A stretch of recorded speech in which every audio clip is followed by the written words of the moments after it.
Salut à toi et bienvenue dans cette nouvelle vidéo. Dans ce tuto, on va parler d'un outil très important qui permet de faciliter le travail sur Archicad. Voilà, il est là, cet outil, ça s'appelle Trace et Comparaison. Cet outil te sera d'une très grande importance au début, au milieu et à la fin de ton projet.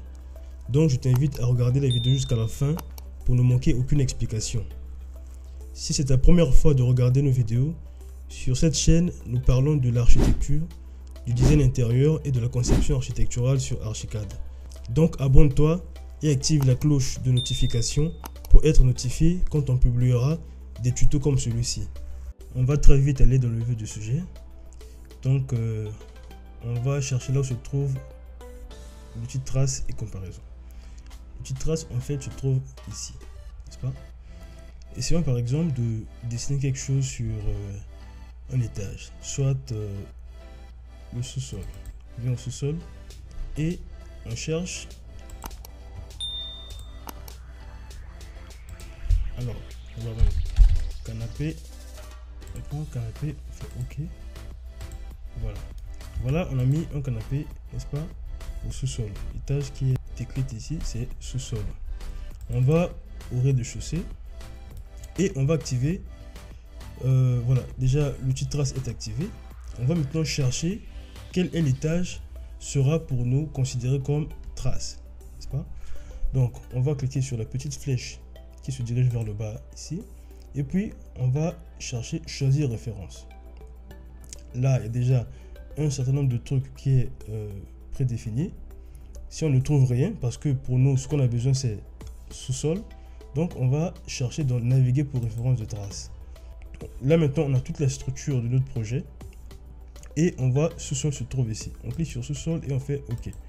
Voilà, le canapé qu'on avait placé au sous-sol se présente maintenant ici comme trace. Ça c'est la première méthode. Si on ferme la trace, on peut directement, venir au sous-sol. Une fois que notre étage rez-de-chaussée est activé, on vient au sous-sol, on clique une fois seulement, pas deux fois, on fait clic droit et on dit que on veut considérer afficher comme référence. On affiche comme référence et voilà directement l'outil trace et comparaison s'active et notre référence apparaît. Voilà, donc on va juste faire la manipulation inverse. On va effacer le canapé qu'on a dessiné ici. On revient au rez-de-chaussée. Voilà, donc l'outil trace et comparaison peut aussi nous aider lorsque nous importons un fichier externe, un PDF, n'est-ce pas, qui a été dessiné surtout sur des logiciels CAO-DAO. Donc on va importer un fichier depuis notre ordinateur ici directement. Je vais faire deux méthodes. La première méthode, donc je vais faire deux méthodes. Dans la première méthode, on va directement dans fichier contenu externe et placer dessin externe. On cherche par exemple fichier 1, on fait ouvrir et on vient le placer ici. Voilà. Donc j'ai déjà fait une vidéo sur ce thème, comment importer un fichier dans Archicad. Je vais mettre le lien quelque part ici en haut à droite de votre écran, ou vous trouverez le lien vers la vidéo dans la description. Donc une fois que vous avez importé un fichier, vous voyez bien que le fichier n'est pas en masштаб, enfin n'est pas en échelle.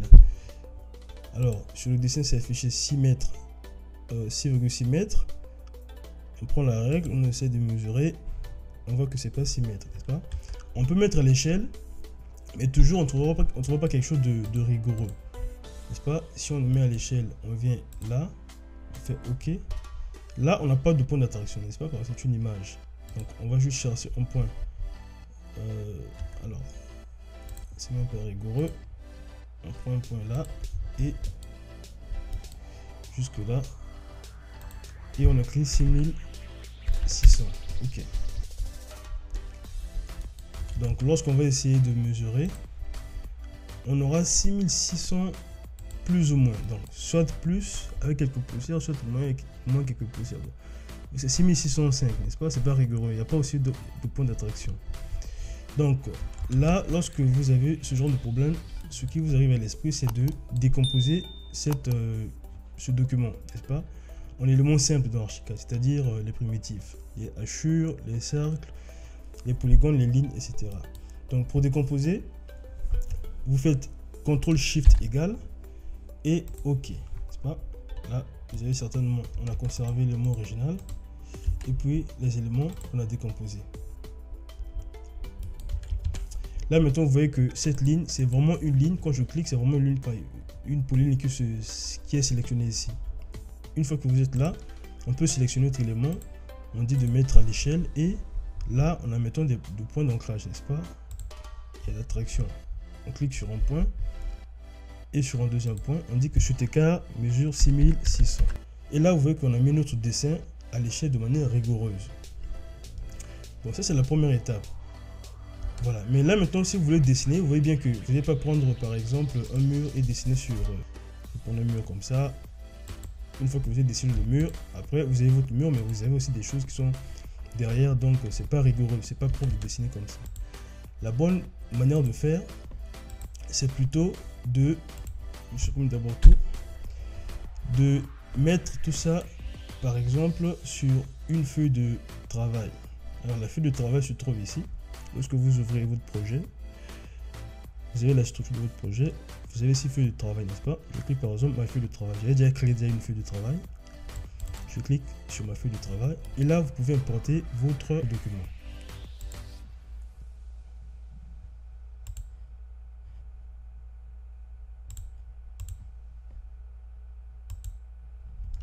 Voilà, là j'ai importé mon document. Je peux le décomposer en éléments simples.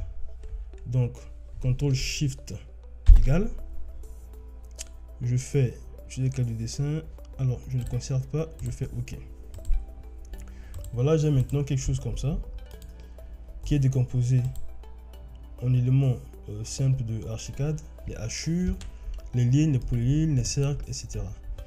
Je vais maintenant revenir sur mon étage rez-de-chaussée et je vais chercher la référence. Alors, soit vous venez travailler avec cet outil ici, ou vous faites apparaître directement la palette, n'est-ce pas? Vous êtes donc dans Fenêtre, Palette et Traces et comparaison. Voilà, vous aurez cette palette là. C'est exactement la même chose. De là, maintenant, vous pouvez chercher quel élément de votre trace. L'élément de ma trace, c'est ma feuille de travail. Je fais OK. Voilà, ma trace apparaît là. Donc ce qui est important de cette vidéo, c'est pas comment importer le fichier PDF, mais c'est plutôt comment travailler avec l'outil trace et comparaison. Voilà, donc là je viens de faire apparaître ma trace, n'est-ce pas? Je vois qu'elle n'est pas parfaite, il y a quelques éléments qui manquent. La première chose à faire, c'est de vérifier, vous venez là, dans autre option de référence, et on essaie de voir s'il y a des éléments qui ne sont pas cochés, n'est-ce pas? Bon, là apparemment tout type c'est coché, donc c'est tous les éléments qui sont cochés. Par défaut il peut se trouver que l'élément hachure ou ligne n'est pas sélectionné, n'est-ce pas? Si on enlève ça également, on enlève ça, vous voyez que donc tout ce qu'on voit là est dessiné à partir de l'élément polyligne. Donc si l'élément polyligne était décoché, en fait ça ne va pas apparaître tout simplement. Si on n'avait pas la cotation, parfois on n'a pas les cotations. Alors, ça c'est quoi? Texte. Le texte, voilà. Parfois il n'y a pas de texte. Il faut vérifier que tous ces éléments sont bel et bien affichés. Donc, je viens tout simplement dans tout type. Je fais apparaître tous mes éléments et je fais appliquer.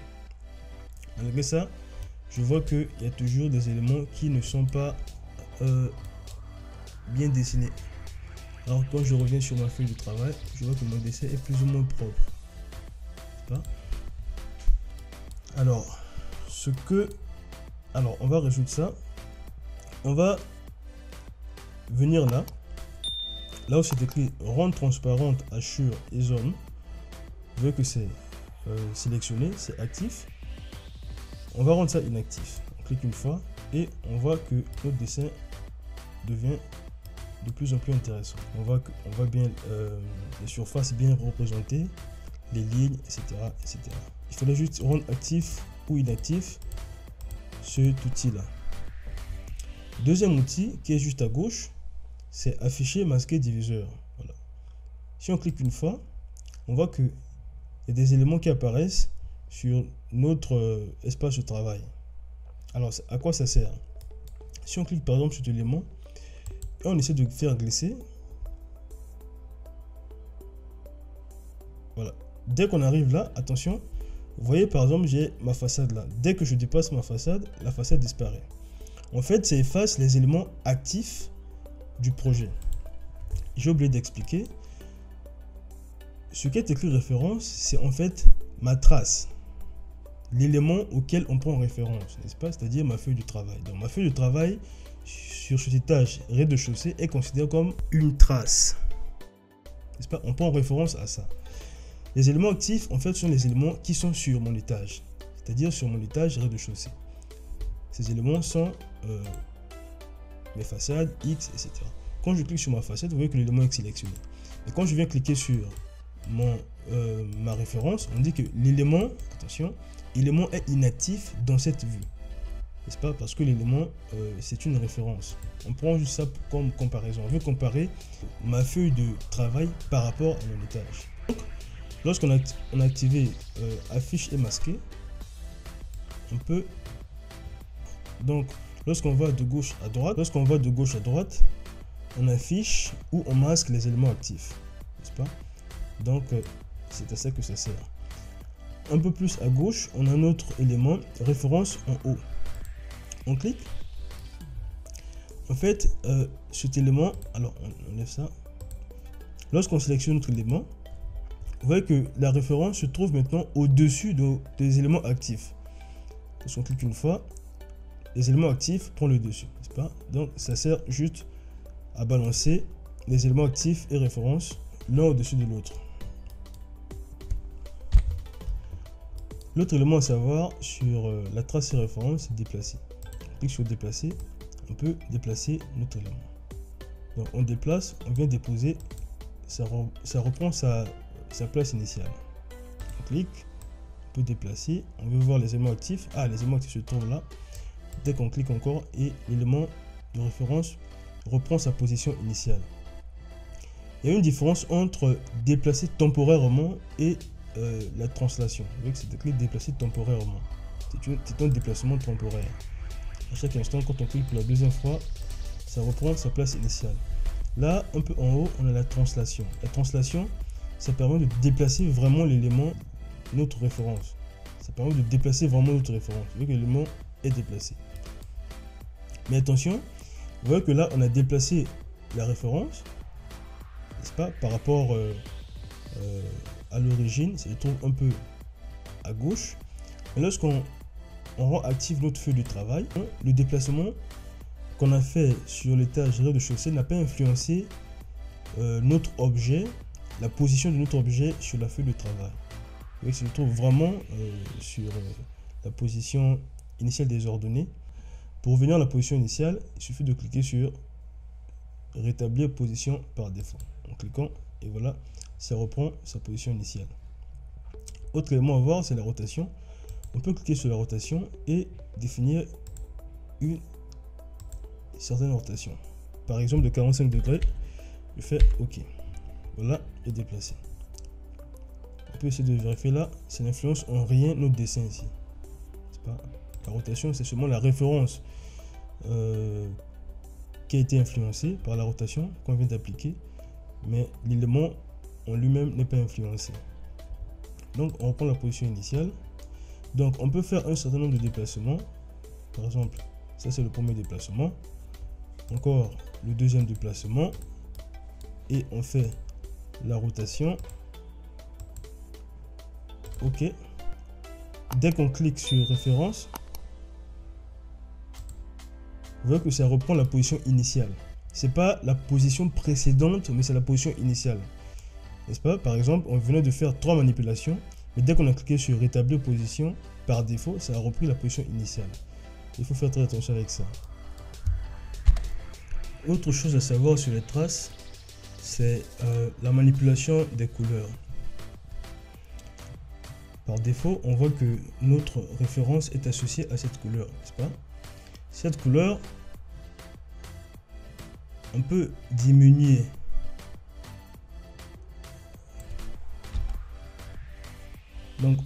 l'opacité ou augmenter l'opacité. Tout comme on peut faire la même chose avec les actifs. On peut diminuer l'opacité des actifs ou on peut l'augmenter. Donc là, ça joue un peu le même rôle que cet élément. Afficher et masquer. Là, on affichait ou on masquait nos éléments. Mais c'était temporaire. On clique, une fois, on lâche, ça disparaît. Donc ça reprend sa position. Mais là, on peut quand même diminuer l'opacité jusqu'à 0 et ça disparaît totalement. On peut aussi changer les couleurs pour la référence. Couleur rouge, couleur vive comme ça. On peut prendre notre couleur jaune. Voilà, c'est pas mal. Bleu, voilà. La couleur bleue est pas mal. Bien. Alors, si on ne trouve pas de couleur parmi les couleurs qui sont proposées ici, on peut construire notre propre couleur. Donc, on va donc choisir autre couleur. Et là, on peut avoir accès à une liste de couleurs que Archicad vous propose. Soit vous cherchez votre couleur ici, ou vous pouvez construire votre propre couleur. Vos couleurs, par exemple, on veut une couleur qui va un peu vers le rouge. Alors, quelque part là, faire OK. Voilà. On définit une couleur pour la référence. On peut faire la même chose pour les actifs. On peut dire par exemple les actifs sont rouges et référence bleue. Voilà. Donc vous pouvez vraiment vous amuser avec les couleurs, hein. Alors autre chose, on peut également permuter. Ça c'est la référence. On enlève. On peut également permuter la référence et les actifs. Donc en cliquant sur cette icône, remplacer référence par actif. En cliquant, vous verrez que ça change directement. Notre feuille de travail sera désormais active. Je clique, vous voyez que ma feuille de travail est active et ça devient comme élément actif. Et du coup, notre étage rez-de-chaussée est considéré comme une référence, comme trace, n'est-ce pas? Quand je diminue l'opacité de référence, vous voyez que c'est maintenant ma façade qui est affectée. C'est la façade qui est affectée. Et les actifs, c'est plutôt ça. Voilà. Alors là, par défaut, c'est la couleur noire. On peut prendre la couleur verte. Bleu même, oui, celle-là. Et là, on prend un peu de rouge. Vous voyez que les actifs, ça devient actif. Donc ma feuille de travail est considérée comme élément actif et mon étage rez-de-chaussée est considéré comme référence, n'est-ce pas? Donc on peut changer ici et là. Donc voilà, c'est tout pour cette vidéo. Si elle vous a plu, je vous invite à liker, à vous abonner et activer la cloche de notification. J'ai fait une vidéo sur comment importer un fichier sur Archicad. Je vais mettre le lien juste ici. À la prochaine.